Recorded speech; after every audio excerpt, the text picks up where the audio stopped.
প্রিয় শিক্ষার্থী বন্ধুরা, আসসালামু আলাইকুম। আশা করি তোমরা ভালো আছো।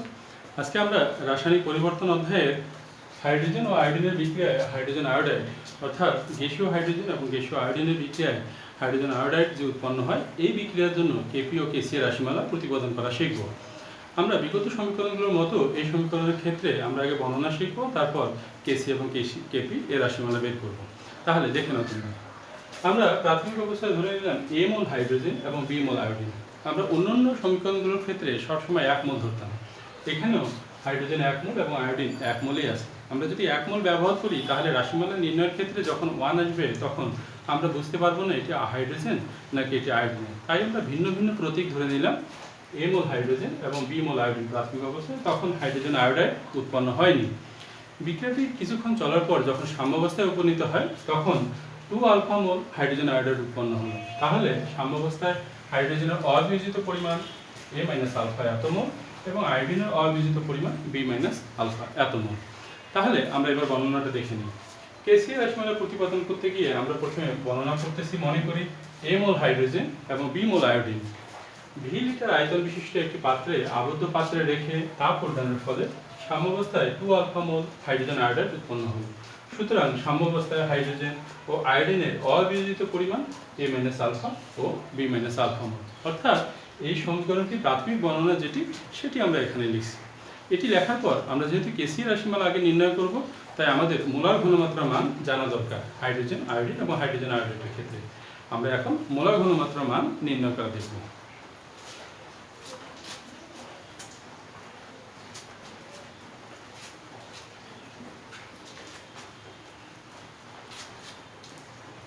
তাহলে বলতে পারি সাম্যাবস্থায় হাইড্রোজেন H2 এর মোলার ঘনমাত্রা, মোলার ঘনমাত্রাকে লেখা হয় থার্ড ব্র্যাকেট চিহ্ন দ্বারা। সাম্যাবস্থায় হাইড্রোজেন অবশিষ্ট কতটুকু আছে A - আলফা মোল। তাহলে A - আলফা মোট আয়তন ছিল V এত মোল পার লিটার। আমরা যেটা আয়োডিন এর মোলার ঘনমাত্রা চাই, এর মোলার ঘনমাত্রা তাহলে প্রকাশ করব আমরা এইভাবে I2 আমাদের লিখতে হবে B - আলফা ভাগ V এত মোল পার লিটার। আমরা হাইড্রোজেন আয়োডাইড এর মোলার ঘনমাত্রা জানতে চাই।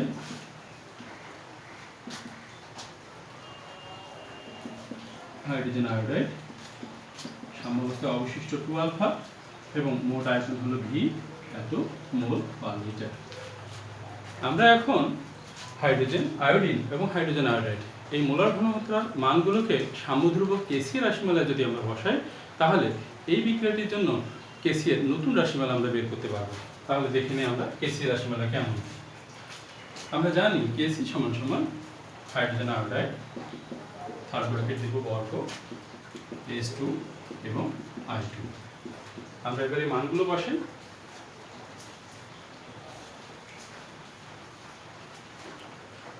তাহলে হাইড্রোজেন আয়োডাইডের জন্য আমরা বসাবো 2 আলফা ভাগ V এর উপর একটা বর্গ।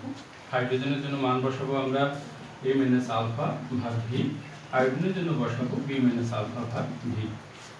এবার এটি আমরা আরেকটু সমাধান করে নিই। তাহলে এটি হবে আমাদের 4 আলফা স্কয়ার ভাগ V স্কয়ার। এটিকে যদি আমরা লিখি তাহলে উপরে হবে V স্কয়ার এবং নিচে হবে A - আলফা এবং B - আলফা। তাহলে কেসি সমান সমান আমরা লিখতে পারি 4 আলফা স্কয়ার V স্কয়ার বাদ দিলে থাকে আমাদের A - আলফা B - আলফা। এটি আমাদের কেসি এর রাশিমালা এই বিক্রিয়ার জন্য। তাহলে আশা করি আমরা বুঝে গেছি হাইড্রোজেন এবং আয়োডিনের বিক্রিয়ায় হাইড্রোজেন আয়োডাইড এই সমীকরণের জন্য কেসি এর রাশিমালা হবে 4 আলফা স্কয়ার ভাগ A - alpha into B - alpha. আমরা এবারে কেপি রাশিমালা নির্ণয় করা শিখব। তাহলে আমরা কেপি রাশিমালা নির্ণয় করা শিখব এখন।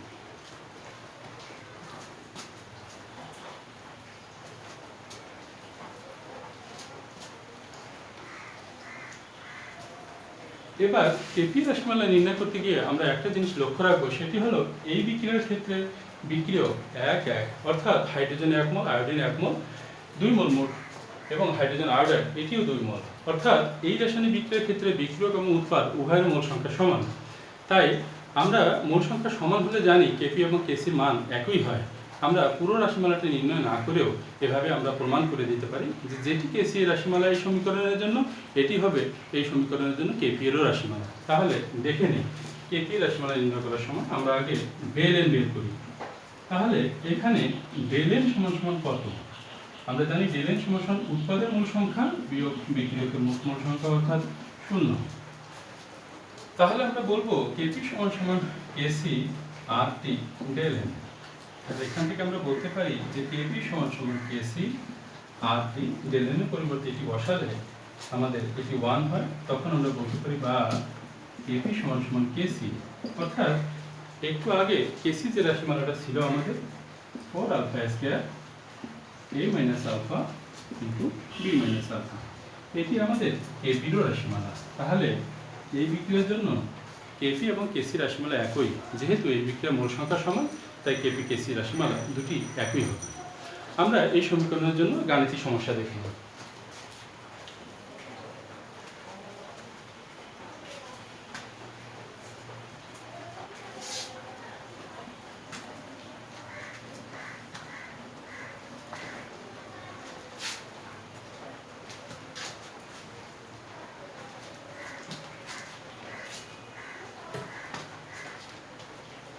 লিখি 4.25 মোল হাইড্রোজেন ও 4.75 এত মোল আয়োডিন 1 লিটার আয়তন বিশিষ্ট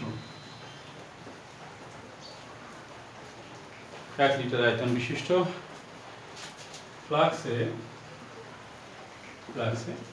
425 ডিগ্রি সেলসিয়াস তাপমাত্রায় উত্তপ্ত করলে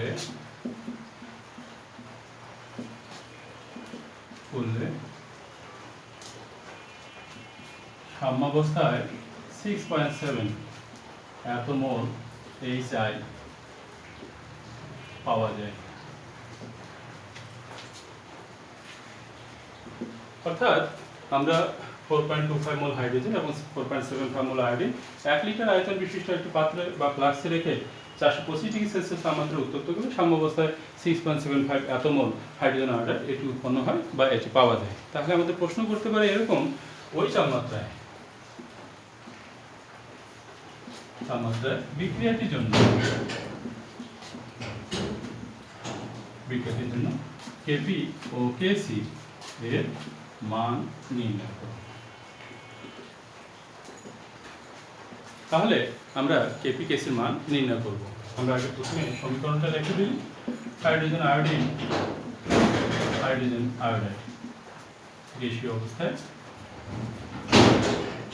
আমরা একটু আগে পড়ছিলাম হাইড্রোজেন এ মোল ধরে নাও এবং বি মোল ছিল আয়োডিন। এবার আমাদের পরিমাণ দেয়া আছে, অর্থাৎ 4.25 এত মোল হাইড্রোজেন দেয়া আছে, আয়োডিন দেয়া আছে 4.75 এত মোল। তাহলে প্রাথমিক অবস্থায় যখন আমরা এটি ধরে নিতে পারি যে এটি আমাদের দেয়া আছে প্রাথমিক অবস্থায়, তখন এটি ঘন হয়। পরে যখন আমরা এভাবে লিখতাম যে 2 আলফা মোল সাম্যাবস্থায় যখন পাওয়া যায়, তখন নিশ্চয়ই 4.75 এত মাইনাস আলফা এবং 4.25 এত মাইনাস আলফা এত মোল হবে। কিন্তু সাম্যাবস্থায় আমাদের একটা পরিমাণ দেয়া আছে, তাহলে তো আমরা বলতে পারি যে 2 আলফা সমান সমান 6.7 এটা দেয়াই আছে আমাদের। সাম্যাবস্থায় কতটুকু তৈরি হয়, এখান থেকে একটি আলফার মান বের করতে পারি আমরা 6.7 ভাগ 2 3.35। তাহলে আমরা তো এখন আরেকটি কাজ করতে পারি, সেটি হলো এই পরিবর্তে আমরা এখন সরাসরি বসাতে পারি 3.35 এই আলফার পরিবর্তে বসাতে পারি 3.35, আর 2 আলফার পরিবর্তে আমরা বসাতে পারি 6.7, এগুলো আমরা বসাতে পারি। এবার যেহেতু আমরা কেসি এবং কেপির মান নির্ণয় করব, তাই আমরা প্রথমে যদি কেসির মান নির্ণয় করতে পারি, তাহলে কেসি এবং কেপির মান যেহেতু একই হবে, তাই একটি নির্ণয় করলে অপরটি ওটাই হবে মান। আমরা কেসি এর মান নির্ণয় করার জন্য মোলার ঘনমাত্রা বের করব। তাহলে হাইড্রোজেন এর মোলার ঘনমাত্রা, হাইড্রোজেনের মোলার ঘনমাত্রা লেখার নিয়ম হবে হাইড্রোজেন পরিমাণ আমাদের জানাই আছে 4.25 মাইনাস 3.35, আয়তন হলো আমাদের 1 লিটার, তাই 1 দিয়ে আমাদের ভাগ করতে হবে। তাহলে হাইড্রোজেনের পরিমাণ আমরা বের করতেছি 4.25 মাইনাস 3.35 ভাগ দিচ্ছি 1 লিটার দিয়ে, এটা আমাদের 0.9 এত মোল পার লিটার, এত মান আসবে। আমরা যদি আয়োডিনের মোলার ঘনমাত্রা বের করি I2, তাহলে আয়োডিনের পরিমাণ জানা আছে 4.75 মাইনাস 3.35 ভাগ করবো আমরা 1 লিটার আয়তন যেহেতু, তাহলে আয়োডিনের ক্ষেত্রে আমরা বের করতে পারি এরকম 1.4 এত মোল পার লিটার। ঠিক একইভাবে হাইড্রোজেন আয়োডাইডের মোলার ঘনমাত্রা যদি আমরা চাই হাইড্রোজেন আয়োডাইড, তাহলে হাইড্রোজেন আয়োডাইডটা আমরা জানি 6.7 ভাগ 1, অর্থাৎ এটি 6.7 এত মোল পার লিটার, এটি হবে। আমরা হাইড্রোজেন আয়োডিন, হাইড্রোজেন আয়োডাইড প্রত্যেকের ক্ষেত্রে আমরা মোলার ঘনমাত্রা মান বের করতে পারছি। তাহলে সাম্যধ্রুবকের রাশিমালা বসালে নিশ্চয়ই আমরা কেসি এর মানও পেয়ে যাব।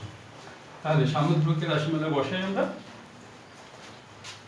জানি কেসি সমান সমান কি হবে, এই চাই মোলার মোল সংখ্যাটি তার ঘাত বা পাওয়ারে পরিণত হবে এবং S2I2 মান বসানোর ক্ষেত্রে হাইড্রোজেন আয়োডাইডের পরিমাণ 6.7 এর উপর বর্গ, হাইড্রোজেনের পরিমাণ 0.9 গুণন আয়োডিনের পরিমাণ আমরা জানি 1.4। আমরা ক্যালকুলেটর ব্যবহার করে এখন সরাসরি কেসি এর মান বের করতে পারবো। তাহলে ক্যালকুলেটর ব্যবহার করলে আমাদের এটি তথ্য আসবে 35.62 এত। যেহেতু এই বিক্রিয়ার ক্ষেত্রে বিক্রিয়ক এবং উৎপাদ উভয়ের মোল সংখ্যা একই, তাই উত্তরের ক্ষেত্রে কোনো রাশি বা একক হবে না, শুধু মানটি হবে। তার আমরা কেসি এর মান পেয়ে গেলাম। আমরা যদি কেপি জানতে চাই, তাহলে কিছুক্ষণ আগে যেভাবে আমরা সমাধান করছি ঠিক একইভাবে আমরা দেখব যে এই বিক্রিয়ার ক্ষেত্রে বা এখানে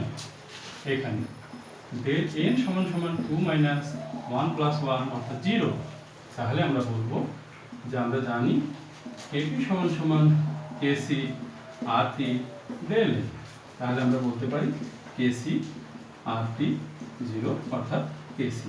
তাহলে কেপি সমান সমান কেসি পেয়ে গেলাম, আর কেসির মান তো আমরা একটু আগেই বের করছি 35.62। তাহলে এই সমীকরণের জন্য যেটি কেপির মান হবে এটি কেসির মান, বা যেটি কেসির মান হবে এটি কি হবে, কেপি এর মান হবে। আমরা পাঠ্যপুস্তক থেকে আরও বেশি বেশি অনুসরণ করার চেষ্টা করব, যাতে হাইড্রোজেন যোগ আয়োডিন, হাইড্রোজেন আয়োডাইড এই সমীকরণের জন্য যদি আমাদের দেওয়া হয় কোনো রাশিমালা, তাহলে আমরা যেন রাশিমালা বের করতে পারি এবং গাণিতিক সমস্যার জন্য সমাধান করতে পারি। তাহলে আজকে এই পর্যন্ত, খোদা হাফেজ।